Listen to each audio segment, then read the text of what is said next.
Mr. Speaker, does the Prime Minister know how many mortgage payers are paying higher rates since the Tory party crashed the economy last autumn? And last year we saw the largest number of people buying their first home in 20 years, Mr. Speaker. That's a Conservative government delivering on people's aspirations to own their own home. Keir Starmer. Mr. Speaker, the question was how many people are paying more on their mortgages each month. And the answer that the Prime Minister avoided giving is 850,000. Nearly 1 million people paying more on their mortgage each month because his party used their money as a casino chip. That's why George Osborne called them economic vandals who created a self-inflicted financial crisis. Not for the Prime Minister and his non-dom thing, not for the super wealthy they gave tax cuts to, but for mortgage holders all across the country. So, does the Prime Minister know how many more people will be joining them on higher mortgage rates by the end of this year? Mr. Speaker, I promised to put local people in control of new housing, and I'm proud that that's what I delivered within 6 weeks of becoming Prime Minister. Now, he wants to impose top-down housing targets, he wants to concrete over the green belt and ride roughshod over local communities. Now, previously, Mr. Speaker, he did say, he's on record and saying, local people, local communities should have more power, more control.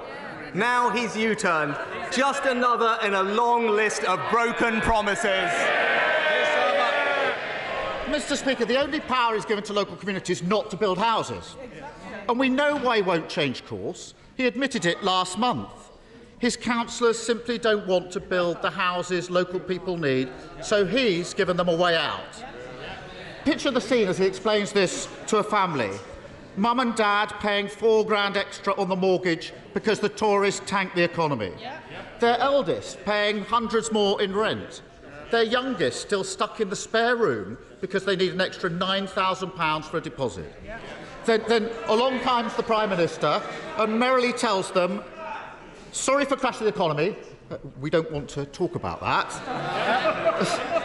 Sorry I can't help you with the house building, but my councillors don't like it.